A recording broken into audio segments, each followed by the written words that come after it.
Maintaining quality teachers, Norman's Teachers of the Year, and a rundown of the September 16th Board of Education meeting will all be on our show today.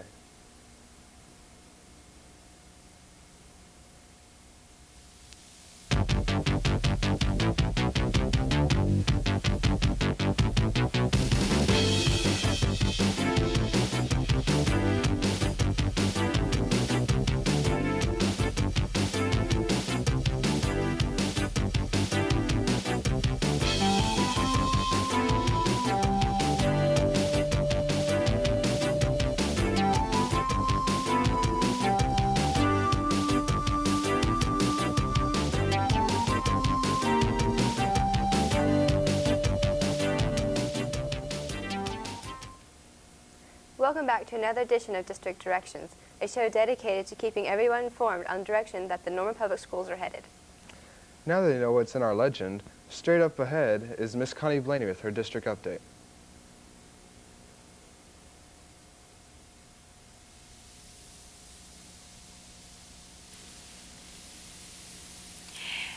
At the school board meeting on September 16th, the meeting opened with Ann Masters, Director of Media Services, being recognized for her recent statewide award.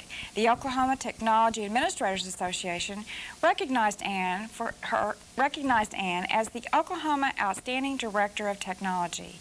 The following items on the consent agenda were approved or accepted: purchase orders, minutes, purchase requests, financial report, the personnel, fundraising events, custodians of student activity and petty cash, and contracted services with Barlow and Associates Incorporated. Schematic design drawings for the cafeteria renovation and addition at Central Mid-High were presented to the board for review by Bill Kane, architect with Kane Associates. The board authorized the plans and approved proceedings for the project. In other action, construction documents were presented for the science laboratory, casework, and fume hoods for the science building addition at Norman High School. The board gave approval and authorization to solicit bids. The board authorized Superintendent James Gray to invite bids from financial institutions desiring appointments as the registrar paying agent for bonds if voted and approved, and an interlocal cooperative agreement including Moore, Norman, and Noble schools for the 96-97 school year beginning no later than October 1st of 1996 was approved by the board. Diane Lewis, Director of the Gifted in Testing Program, presented a report on the student testing program at the board meeting. Proposed revisions in Board of Education Policy 8230, enrollment and assignment of students, was presented to the board by Leanne Kennedy, Director of Planning and Evaluation. No action was taken. An educational improvement concerning adjunct fine arts instructors and planning time for the secondary transition and school improvement were presented by Dr. Nancy O'Brien, Assistant Superintendent. The board approved the plan. School board member Linda Sexton was appointed to be a member of the Oklahoma Association State Legislative Network. She will attend the Legislative Network meeting on October 5th at the Clarion Hotel in Oklahoma City. Following executive session, Dr. Ruth Ann Carr, Washington Elementary Principal, was named the new Personnel Director for the district. She replaces Liz Hedrick, who retired this month. Mary Kay Hapke, Director of Math, Business Education, and Title I, was named Norman High School Assistant Principal for the 1996-97 school year. She will also be the Norman High School North Assistant Principal the following school year. Lynn Chesley, Norman High School English teacher, was named Norman High School Assistant Principal for the 1997-98 school year. The proposed administrative salary plan for employees not on the certified or support salary schedules for the 96-97 school year were approved. The next regularly scheduled school board meeting will be Monday, October 21st at 7 p.m. in the Administrative Services Center. The public is invited to attend. The Citizens Advisory Council members are getting input from high school students 9 through 12 on their opinions of the district's transfer policy. They met with student council members and other students in Norman High School on September 18th and are meeting this week at Central and West. Public hearings are also scheduled for parents and community members on September 26th and November 14th at Whittier, Irving, and the future sites of Longfellow, presently Central Mid-High, and the future site of Alcott, presently West. The hearings will begin at 7 p.m. Norman patrons will go to the polls to vote on the bond issue on Tuesday, October 8th. The polls are open from 7 a.m. to 7 p.m. at the regular precinct polling places. The $5,680,000 bond issue includes technology equipment, furniture, facility improvements, construction and remodeling of Norman High and Norman High School North, new cafeteria at Central Mid-High, tennis court repairs at Norman High, new restrooms at Irving's softball field, and roof repairs and other improvements at various school sites. Employees are reminded to vote on this very important day. For Norman Public Schools, I'm Connie Blaney.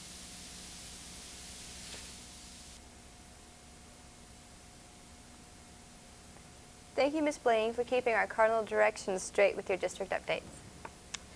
And now, just clearing the horizon, is an interview with Dr. Judy Barber, her plans for this year's topic.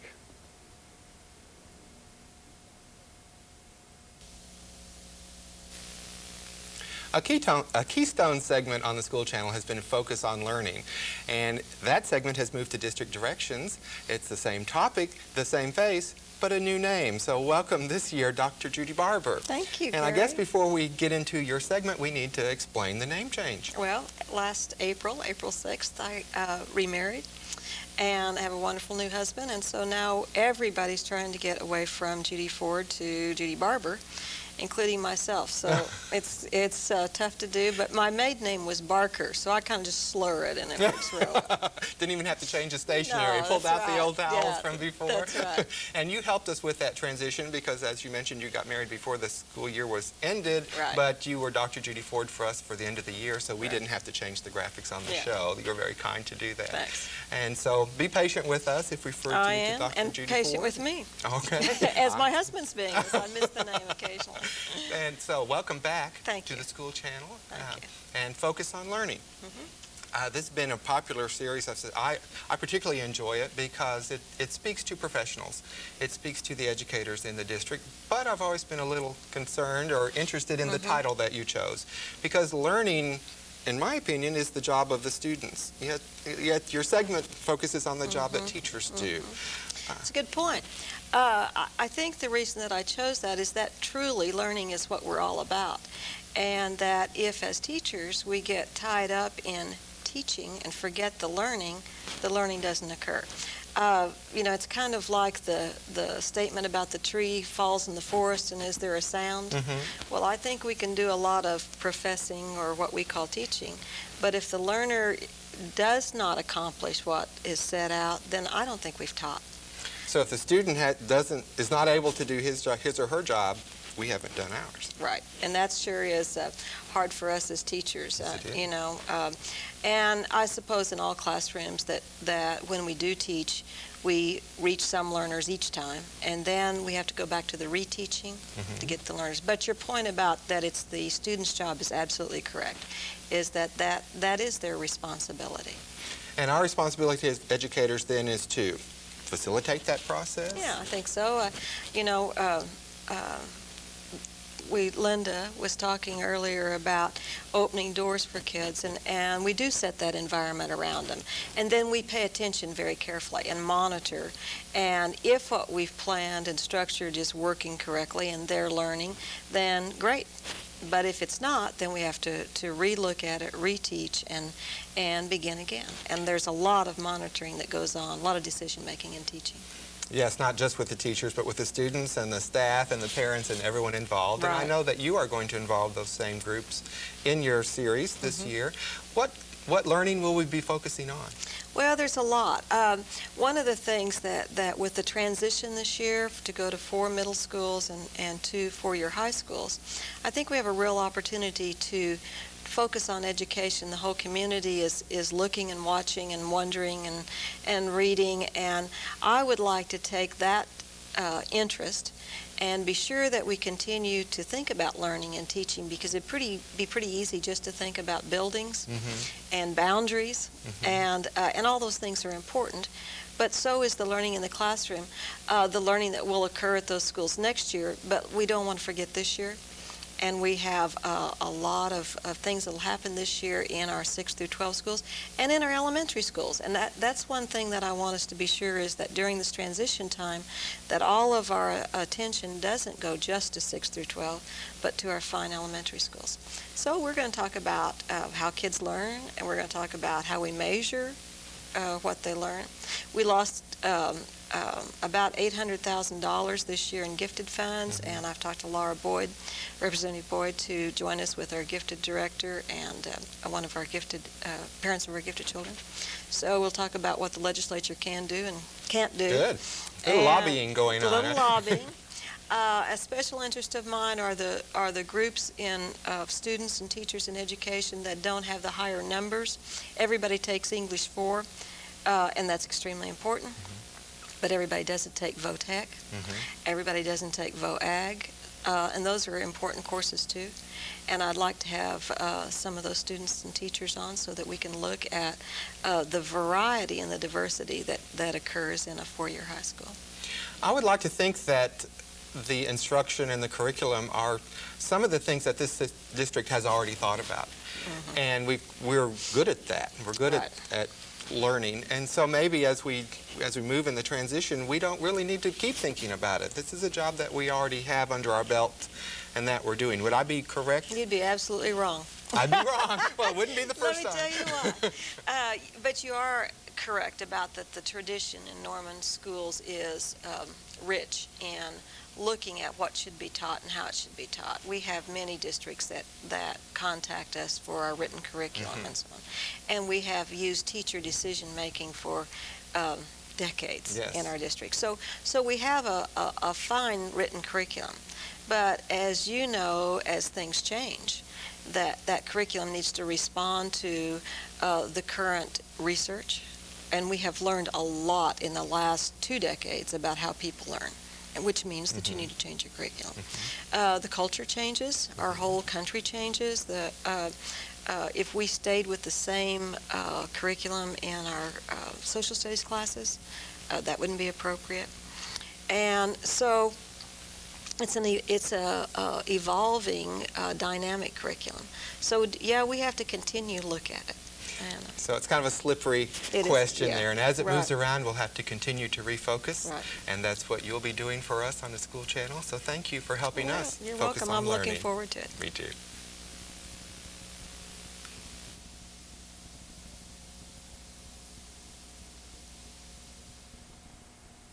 Well, after focusing on the horizon with Dr. Judy Barber, we'll focus our attention now on focusing on learning with Liz Hendricks, Gracie Branch, and Veronica White.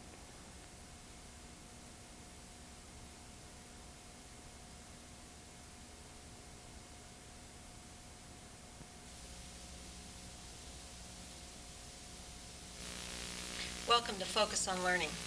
Norman Public School prides itself on having a highly effective teaching staff. And today's show is to look at how does that happen. And of course, one of the ways is hiring effective people. And I have 3 Norman Public School employees that are going to talk with us today in regard to the qualified staff that we have. First is Liz Hedrick, who's the Director of Personnel. Gracie Branch, who teaches kindergarten at Eisenhower. And Veronica White teaches mathematics at Central. Liz, why don't you start? Talk a little bit about the number of applicants we get and how we choose, and then we'll talk about some support we give them. All right. We typically, in any given year, have about 2,000 certified applicants. And this year, we will probably hire around 70 new staff members. The applications go through a great series of screening. The applicants submit portfolios of their professional work, their transcripts, certificates, letters of reference, and any other materials that they want to present themselves to our administrators. Those are screened then, and the top 20% are invited to an interview fair. They're screened again there, and they had 3 different opportunities to answer interview questions, even show themselves on videotape. We're looking for the cream of the cream, and following that and an opening occurring, then I interview them, and then we recommend them to the Board of Education.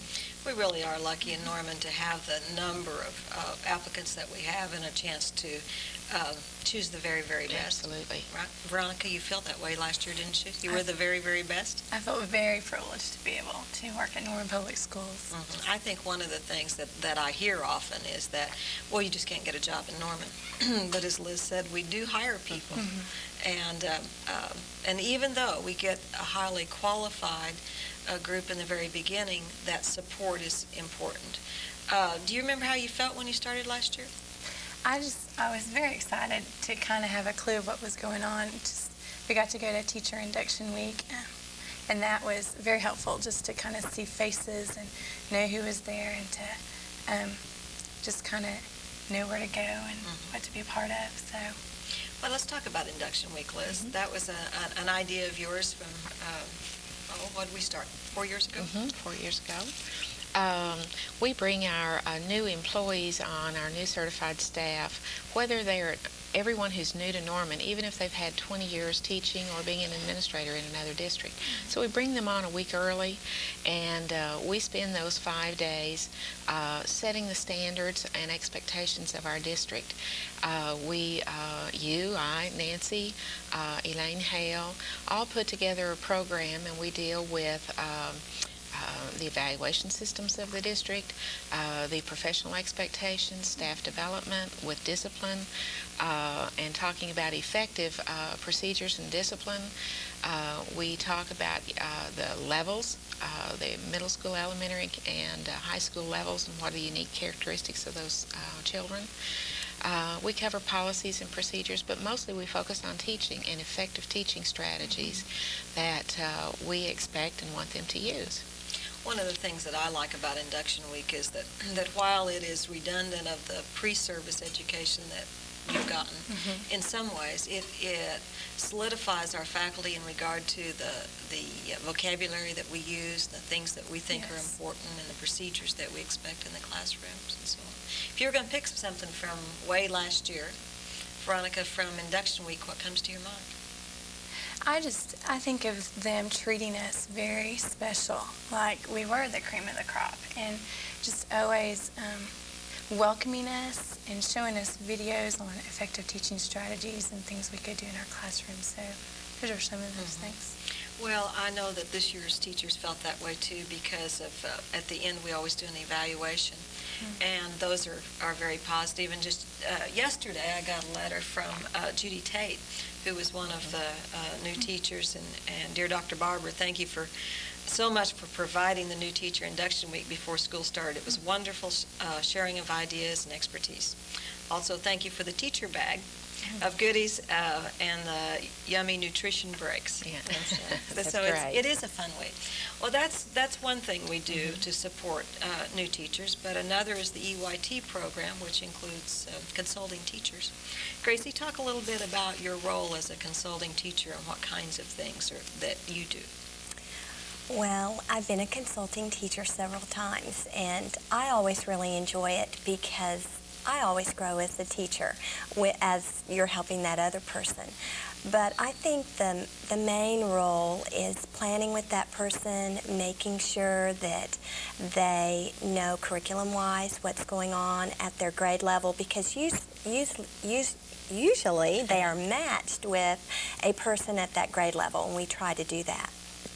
And you spend a lot of time with that person, like I said, in planning, but also you're kind of like that, you can be that liaison to the faculty with that person if they need help. And a lot of times when you're on a faculty, you just naturally know what to do if you've been there before from year to year, but a new person doesn't. And that's when you have to be very alert and make sure that you're communicating well with them and that they know what's going on at your site, and you just don't take things for granted with them. When you are in a culture like a school climate or anywhere else and have been there a while, the things that are usual you do take for granted. Right. And it's hard to pay attention to those for a new teacher. Now, the consulting teacher program is a state requirement. Yes, it is. It was begun about, I don't know, 6 or 8 years ago. It was one of the major Oklahoma School Reform Acts, and it has had, I think, one of the most dramatic effects on producing quality teachers. And Oklahoma is one of the few that does have this program. Liz, the state's famous for changing their language, and the EYT program, which was entry-year teacher program, has been around, as you said, for a while. And this year came out with some new language, so EYTs now are resident teachers, Okay. and the consulting teacher is now a mentor teacher. Right. There wasn't any substantive change, just language change. So the program's the same. Yes, it is. And by state law, regulation, Gracie was talking about the number of hours. There is a required number of hours. And besides a mentor teacher, there's also a university person that meets with the committee. And and the School administrator. and the school administrator. So the new teacher has a group of people around them to consult and talk with. And by Oklahoma law, the first year that you teach, you don't have a certificate, you have a license. Yes, that's right. And during that committee program during the year, the entry-year teacher or the resident teacher is evaluated 3 times by each committee member, and then as well is evaluated with our own school evaluation instrument twice a year. So in fact, they receive about 11 evaluations during that first year. So lots of feedback going back, lots of help, lots of support, but also lots of open, honest, and sharing feedback about strengths and weaknesses of that individual teacher. That was one thing I wanted to ask you, Gracie. When you're working with a brand new teacher, do you only point out the good things? Have you found yourself being able to say, here's a way to do something differently? Well, I was really fortunate because I've always worked with people that have said, I want to know. If you see something that I need to be doing better, just tell me, because if I don't know, I won't know how to work on it and become a more effective teacher. So that it is hard, but I found that that they've been very open, like I've said, to new ideas and a new way to do something. And of course, it's easy when you're a consulting teacher to say, you know, I know to do this because I've taught for so long. Right. And these are all things that the more you teach, they'll come to you naturally. But because you're such a good teacher now, to become an even more effective teacher if you try these things. And it's just been real successful, and it's really nice when your entry-year teacher gets hired the next year. Yeah, it is. To be at your side. Also, as a building principal, I have had EYTs that we did not extend their certificate after the first year, but after the second year, we're very glad to do that. And that second year can make a big difference. I think it's a good law. Let's go to another thing that we do for new teachers, and that's the meetings of the beginning teachers throughout the year. And again, Liz, that was one of your ideas. Yes.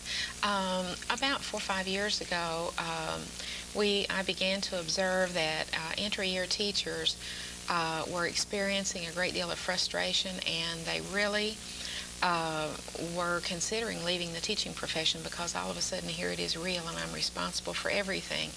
And though I have my committee, there was a concern of really how open and honest can I be, because they really hold my teaching certificate in their hands and the principal holds my evaluation in my hands.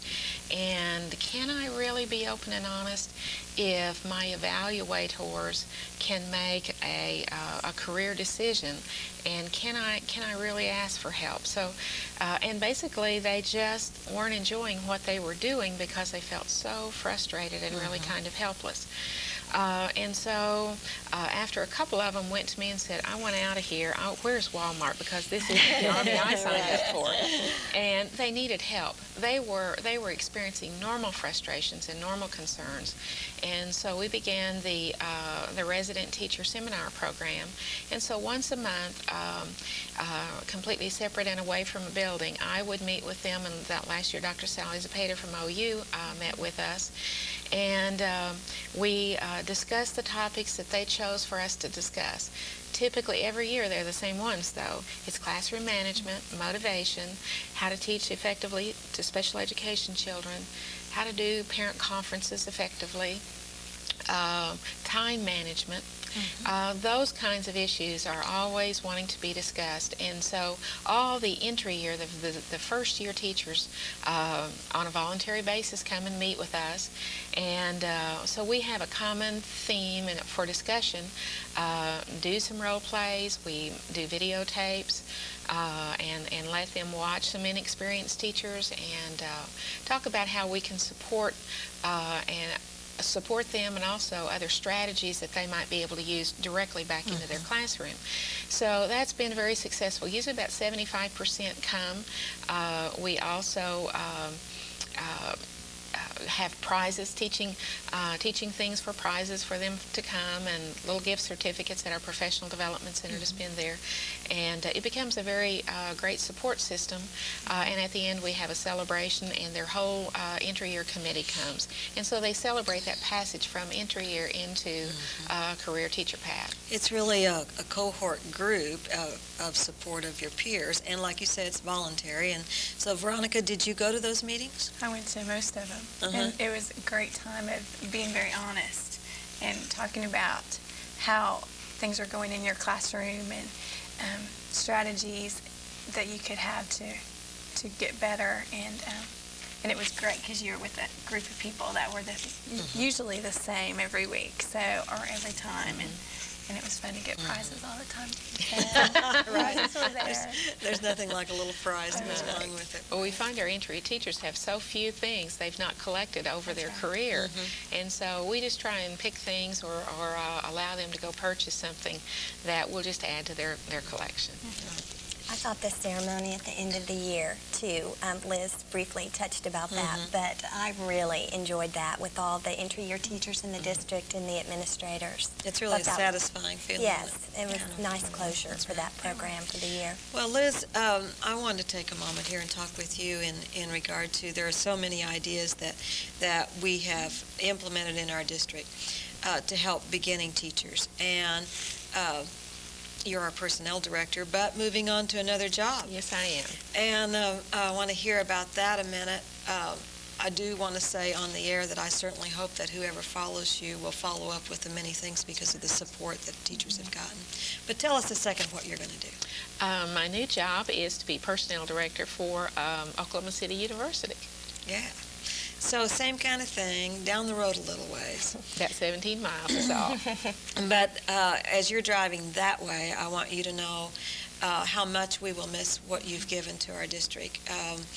I was thinking today before we went on the air, the many things that you've done. You've been in the Norman Public Schools how long? Well, since 5th grade. Yeah. No, I've been here 24 years. And in those 24 years, you've taught? Yes, You've been a principal? Assistant principal, principal at 2 schools, and then personnel director for the last 6. Well, I have a phrase that I use when good people leave us, and it's not the going that one minds, it's the leaving behind. And I want you to know that you have definitely left a tradition in our district that I hope we can maintain. I'm sure you will. Thank you. And thank you all for joining us this morning on Focus on Learning, and thanks to the audience for being here.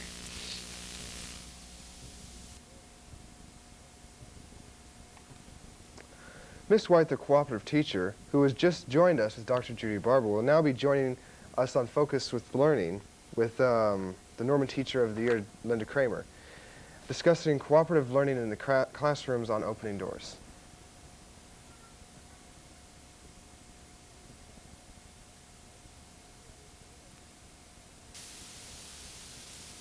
Some of the brightest and most creatively decorated doors at Central are in the math department. And I've brought one of Central's brightest and most creative math teachers with me today, Veronica White, who you met earlier in the show as a guest of Dr. Barber. You were talking about your experiences as an entry-year teacher with Dr. Barber. Do you think you've grown a lot since then? I grew so much.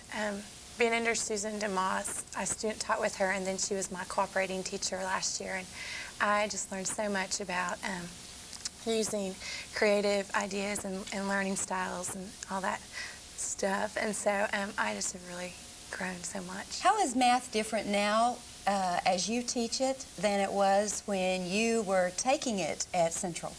When I took it at Central, we would never do anything creative or fun. All we would ever do would be homework, turn it in, homework, turn it in, learn the lesson. And so we never colored, we never did anything like that. And so now I try to color a little bit and bring excitement and do different cooperative learning things. We never did cooperative learning in math when I was in high school. So you let these kids work together and cooperate to learn the math concepts that we used to try to get out of the book or from listening to lectures. Yes. And it works. And it works. And the kids have fun. They like it. They're producing all kinds of wonderful creative projects and products, aren't they? They are. Let's talk about a few of these. Okay. This is wonderful. Circles Around the World and Circles Scavenger Hunt. Can you kind of tell us what's in those? This was a cooperative learning project that I did last year, and actually it was more individual for them, but they got to just go around. It was a circle scavenger hunt. They went places and found circles of all types, a circle with a tangent, a circle, just concentric circles, and just all kinds, and they could take pictures of it or they could find them in magazines or just whatever. And so this was Natasha Jordan. She did a great job. It's so colorful and pretty, and you can tell she had fun doing this. She liked it. And she was learning and applying things that were very important math concepts, wasn't she? Now, as a language teacher, I'm really crazy about this one. Tell us what we're seeing here. This is Greek and Latin word root unit that I did just this year, and it's my favorite thing I've done yet. And I got it from an NCTM conference that I got to go to, and it just showed, since we use Greek and Latin word roots all the time in geometry, just to get them familiar with what words mean what. Like, I would tell them orthodontist. They would have to find the ortho center, and I was like, that's the straightest distance. Why do you say orthodontist? Because it straightens your teeth. So when they can do the words, then they can remember the geometry better. And so, and it's a great first week unit, and so it was great. And you're teaching them vocabulary. Way to go. Just across the I'm so curriculum. excited about this. Now, it looks like your geometry kids are doing great, and they're having fun, and they're producing these wonderful products. What about kids that are in different levels of math? Are they able to do the same thing? In pre-algebra, we have done a cooperative unit this week on creating companies, and what they did was they came up with their own company name and logo and motto and what they wanted to sell, and then they created a billboard one day, and then we had a commercial, and then the next day we talked about roles, and one of them was the CEO and all of that, and then we practiced writing checks and balancing a checkbook, which is very, very important. And so they're learning some real-life skills in addition to having fun. And they love it. Let's see one of those commercials that the kids produced. It would be great. We're going to look at the Zyke pack. Okay. So. Ready? Go. Hey, fools, the Zyke is really cool, so try the Zyke and I'ma pass the mine.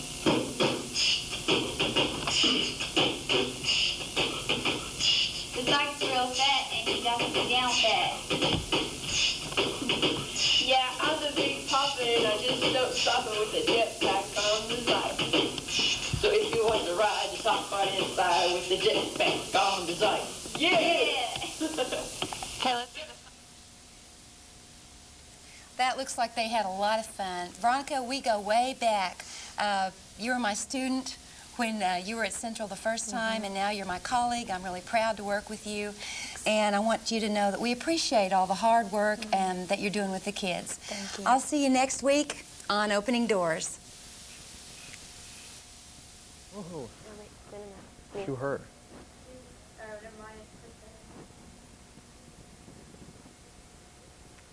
Closing that open door tonight, and on behalf of Lawrence Bothwell, I'm Amanda Patterson, wishing you good times, good grades, and reminding you to stay headed in the right direction, district directions.